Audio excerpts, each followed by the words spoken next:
that Jesus performed and the reasons why he performed those signs, right? Remember last week we were talking about the blind man, right? That Jesus restored his sight, right? But remember that even though that man was blind and Jesus restored his sight, the Pharisees and the other leaders of the Jews, they were also blind, right? And they refused to be enlightened, right? They were focused and they were like just holding on to the whole concept that Jesus, in doing good on the Sabbath, violated the Sabbath, and in so doing broke the law, right? And their intent was to stone him, to kill him. As a matter of fact, because the blind man held on to his belief that Jesus healed him, he himself was thrown out of the temple. He was thrown out of the gathering. He was thrown out of the fellowship. Right? Today we'll see a little how what Jesus said to the leaders of the Jews, how in fact they were proving exactly what Jesus was saying to them. Right? So we're moving on to Jesus today. Jesus the Good Shepherd. Right? And what that means for us today. Right? But all of that, the whole concept of Jesus the Good Shepherd. Alright? Now, remember Jesus was famous for using parables. Everybody know what's a parable, right? It's like it's a story, a parallel story. Right? A substitute. So that we could better understand the concept that Jesus is trying to bring forward. Alright? If I'm explaining to somebody that is a carpenter, something that's to someone that's a carpenter, I would try to use terms that the carpenter would understand, right? So if I would cut something, I would probably tell him about a saw to cut, right? I won't tell him about a welding torch to cut something, but he might not understand what I'm trying to tell him, right? So Jesus used a lot of parables, stories that are easy to transfer the meaning from one concept to make it easier for people to understand. So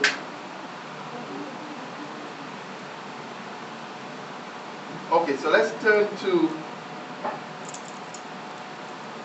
John chapter 10. Right, you could read along. I sort of put it so we could give a little visual. The Gospel of John, okay, so you chapter could 10. read along. It will come up on the screen. We'll read the whole chapter. Verily, verily, I say unto you, he that entereth not by the door into the sheepfold, but climbeth up some other way, the same is a thief and a robber. But he that entereth in by the door is the shepherd of the sheep. To him the porter openeth, and the sheep hear his voice, and he calleth his own sheep by name, and leadeth them out. And when he putteth forth his own sheep, he goeth before them, and the sheep follow him, for they know his voice. And a stranger will they not follow, but will flee from him, for they know not the voice of strangers. This parable spake Jesus unto them, but they understood not what things they were which he spake unto them. Okay. Sorry.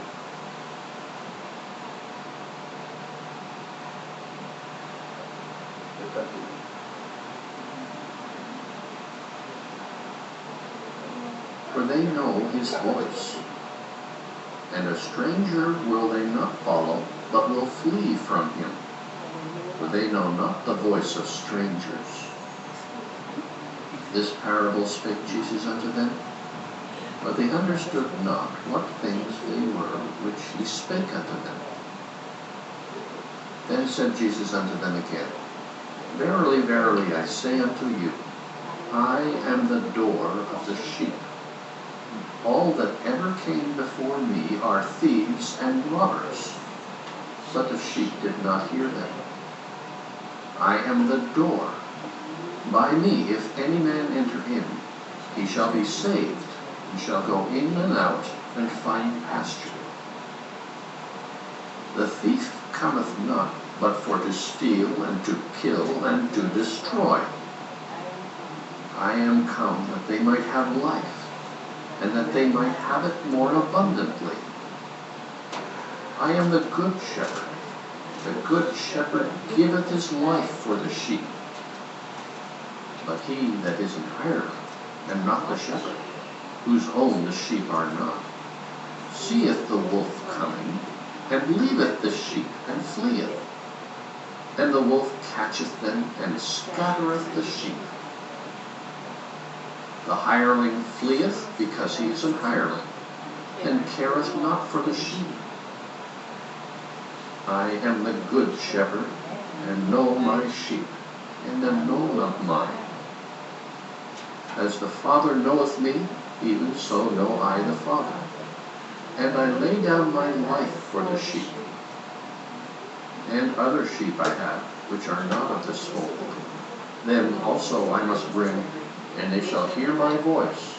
And there shall be one fold and one shepherd. Therefore doth my Father love me, because I lay down my life, that I might take it again. No man taketh it from me, but I lay it down of myself. I have power to lay it down, and I have power to take it again. This commandment have I received of my Father.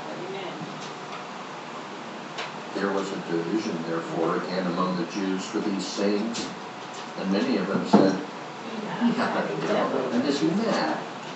Why hear ye him? Others said, These are not the words of him that hath a devil. Can a devil open the eyes of the blind? And it was at Jerusalem the feast of the dedication, and it was winter. And Jesus walked in the temple in Solomon's porch. Then came the Jews round about him and said unto him, How long dost thou make us to doubt? If thou be the Christ, tell us plainly. Jesus answered them, I told you, and ye believe not. The works that I do in my Father's name, they bear witness of me. But ye believe not, because ye are not of my sheep, as I said unto you. My sheep hear my voice, and I know them, and they follow me. And I give unto them eternal life, and they shall never perish, neither shall any man pluck them out of my hand. My Father, which gave them me, is greater than all, and no man is able to pluck them out of my Father's hand. I and my Father are one. And the Jews took up stones again to stone him. Jesus answered them, Many good works have I showed you from my Father. For which of those works do ye stone me? The Jews answered him, saying, For a good work we stone thee not, but for blasphemy, and because that thou, being a man, makest thyself God. Jesus answered them, Is it not written in your law, I said, Ye are gods? If he called them gods, unto whom the word of God came, and the scripture cannot be broken, say ye of him whom the Father hath sanctified and sent into the world, thou blasphemest, because I said, I am the Son of God? If I do not the works of my Father, believe me not. But if I do, though ye believe not me, believe the works, that ye may know and believe that the Father is in me, and I in him. Therefore they sought again to take him, but he escaped out of their hand, and went away again beyond Jordan into the place where John had first baptized, and there he abode. And many resorted unto him and said, John did no miracle, but all things that John spake of this man were true. And many believed on him there. Amen. Amen. I have to say more? Okay. Now, reading through this chapter, I realized that, taken at face value, we could say Jesus is a good shepherd and just leave it as that, right? Read the story, enjoy the story, and just leave it as that. And if we did that, we're going to miss a lot. Because we need to be able to apply what happened then and parallel to what's happening to us now. Is that right? Amen. Otherwise, it means nothing. Because everything that we read must affect us in some way, right? It must give us some sort of information that we could apply in our own journey, right? Our Christian journey, right? And that is exactly what happened to me. I was reading the story of Jesus talking to some people, and I realized that Jesus being the good shepherd has some serious implications for us, right? Because when Jesus left, he handed on responsibility to, remember Peter? He said to Peter, "Do you love me?" How much times did he ask him? 3 times. 3 times. And what was the instruction he gave him after the final answer? Feed my sheep. So what does that make Peter? Shepherd. Okay. Aren't we following in the footsteps of Peter? Okay. You're going to answer that question as we progress, right? Just like to give you something to think about. Okay. So let's look at the interaction between the shepherd and the sheep. 1. The sheep listen to his voice, right? Listen means actively participating in a conversation, right? You can hear something but not listen. Isn't that true? Right? You are unable to respond if you do not listen. You would be unable to understand if you do not listen. You could hear something and react, but if you don't understand, then you could be putting yourself in danger, right? Now, secondly here, Jesus calls his own sheep by name and lead them out. This would imply that Jesus knows all his sheep. If he called them by name, it would imply that he knows, and likely, if they follow him, it means they also know him. So there's an interaction, there's a relationship between the shepherd and the sheep. I will go further to say there's a beneficial relationship between the shepherd and the sheep. Yeah. You with me so far? Yeah. Right. Now, third point, the shepherd brings out all his own. Now, if I have $1 and I offer you that dollar, but I took back 1 cent out of the dollar, am I giving you $1? No. All is all, right? Yeah. It didn't say he took out half of the sheep, quarter, 3/4, 99%. Said he took out all his own, right? Which implies that Jesus knows each and every one of us by name, by character, right? How we look, how we sound, how we behave, right? If we tend to stray a bit, because that is something that you need to know, because in every group there's the well-behaved and the not so well-behaved, right? Yeah. And in order to keep in line, Jesus must be able to influence all. To be able to lead, he must be able to have influence over all, right? Yeah. Notice it says here that he leads them. He doesn't drive them. No. He doesn't force them. He leads them. And where do you lead from? The front. How do you lead? By example. Right? So Jesus leads and the sheep follow. Right. And why do they follow? Because they know his voice. They know him. Right? And I believe by just saying knowing his voice will offer some measure of security, safety, And the fact that they're willing to follow means that there's something good for them at the end of the journey. Yes. Alright? Let's continue. Right? Now, Jesus enters the sheepfold through the gate. Right? And the gatekeeper opens the gate for him.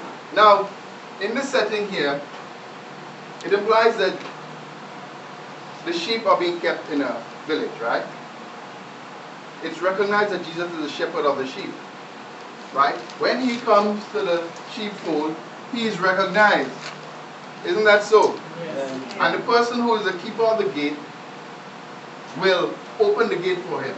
Do you think that the keeper of the gate will open the gate for a stranger? Are we sleeping? No, no. No? Yes? No. No. Right? So, it implies here, and you can see how we're going to move from implication to the facts, right? It implies here that Jesus, or the Good Shepherd's ownership of the flock is recognized. Isn't that so? Yeah. Right? So Jesus does not have to sneak into the sheepfold. He doesn't have to climb in through the back rope, over the back fence, or sneak in under the rail. He comes, he's bold about his ownership. He's open about it. Right? His ownership is recognized. Okay? So, let's look at the interaction between the thief and the sheep. Because in everything we do, there's always that influence that's trying to take us away from what is good for us, our blessing. Isn't that so? Amen. Right? There's also, we have to be able to recognize the shepherd from the thief. Yeah. And so, the thief or the stranger enters the sheepfold by any means, except maybe through the front door, the front gate. Because obviously, if the thief tries to enter that way, he'll probably be driven off, right? His ownership would not be, or his claim to ownership would not be recognized. What do you think that the thief is being referred to, or the stranger is being referred to here? And we're looking at the actual context of the story, and we're going to look to see how it,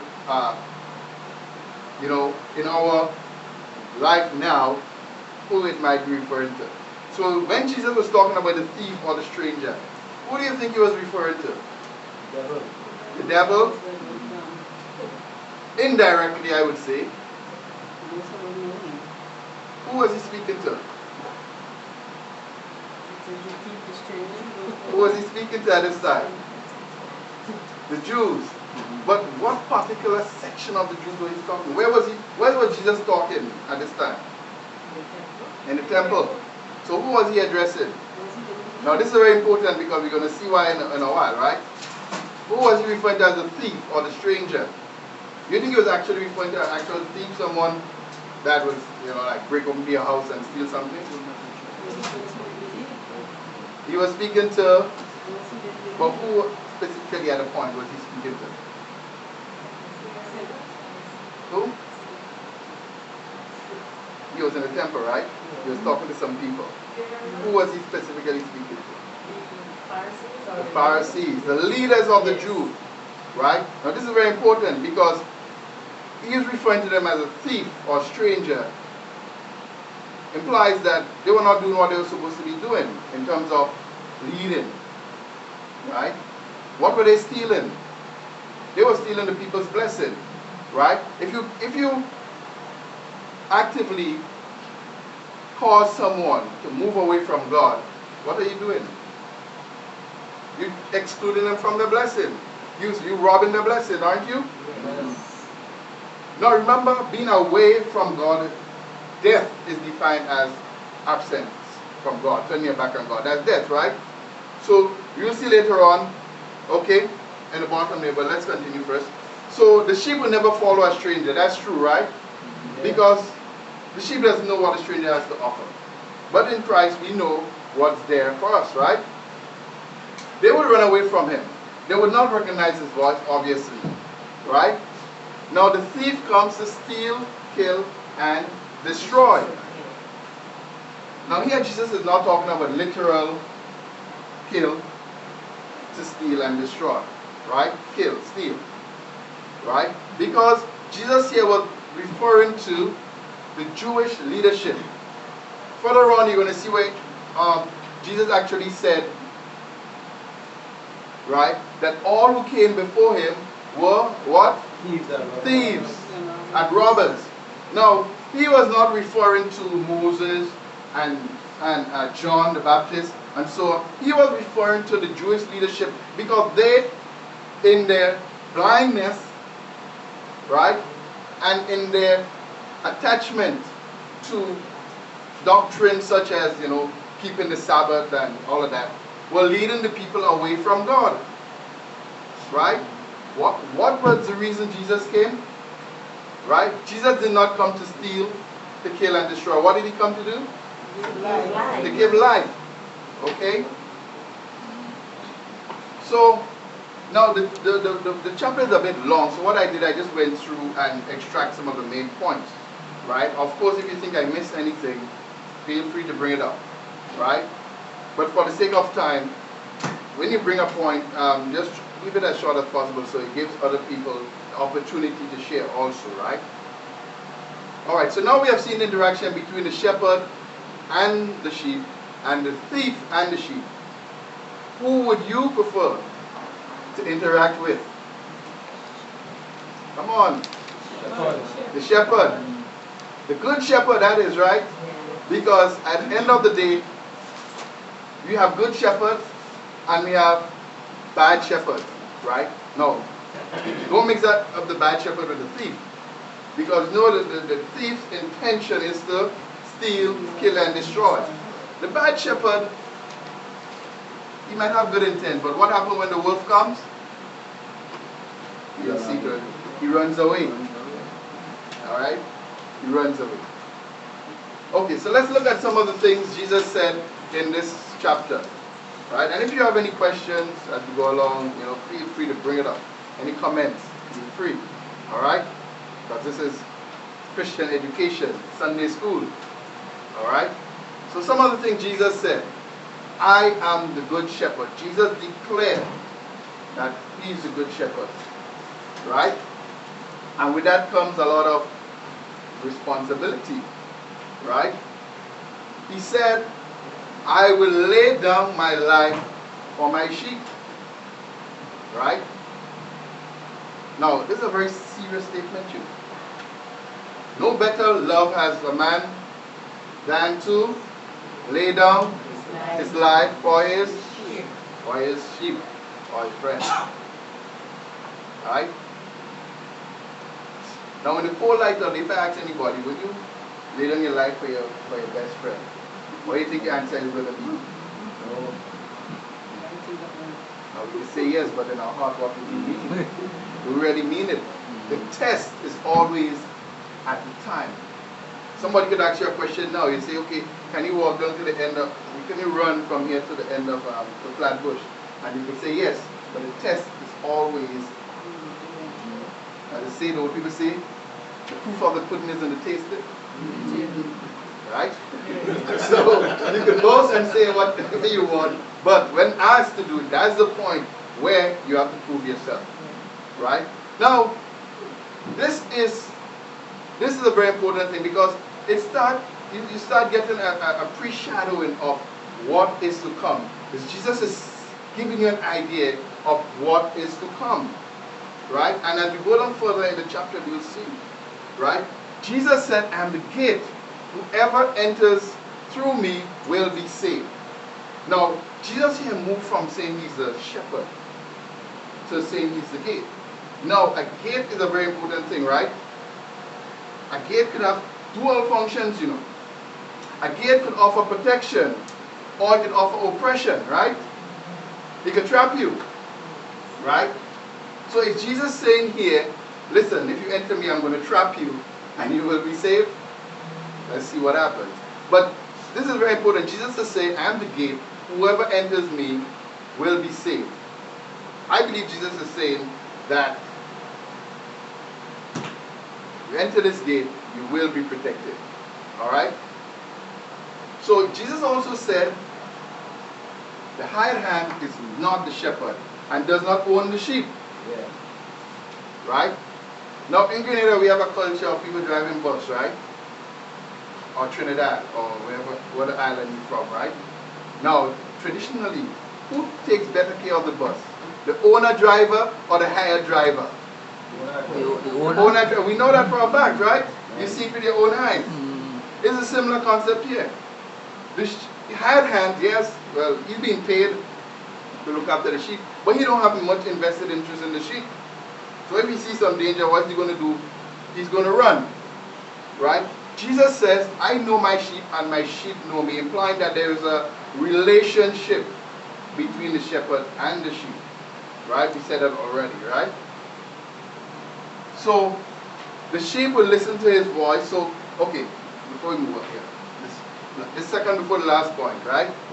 Jesus is saying, I have other sheep that are not of this sheep pen. What do you think he was referring to?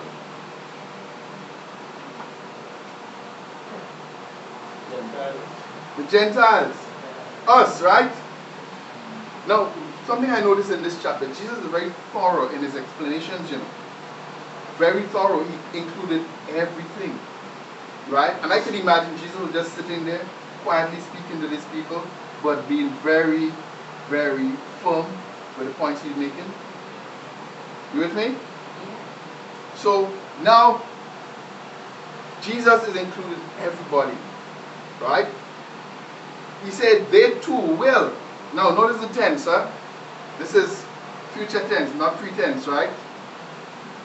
They too will listen to my voice, and there shall be one flock and one shepherd. Right? So, this is another point of Jesus giving you an idea of things to come. Why are you looking so blank? Am I puzzling you? No. So we had here, I will lay down, you see this? I lay down my life for my sheep. And, right? They too will listen to my voice, and there shall be one flock and one shepherd. Am I going too fast? Right? Now Jesus is establishing his authority here, right? He said, the reason my Father loves me is that I lay down my life only to take it up again. Again, this is another statement of things to come. Okay? What do you think this is talking about? What prophecy, if you may, what is this prophesying here? Is death and resurrection. Very important concept in the whole idea and our whole belief structure, isn't it? That we believe that Jesus died and rose again. Jesus is giving us, he's giving the Jews, when he was talking to the Jews here, he was telling them of things to come. Right? They probably didn't understand what he was saying anyway. Right? He said, the reason my Father loves me is that I lay down my life only to take it up again. No one takes it from me, but I lay it down of my own accord. I have authority to lay it down and authority to take it up again. This command I received from my Father. So who gave Jesus the authority to conquer death? The Father. But remember Jesus said that the Father and I are one. Interesting.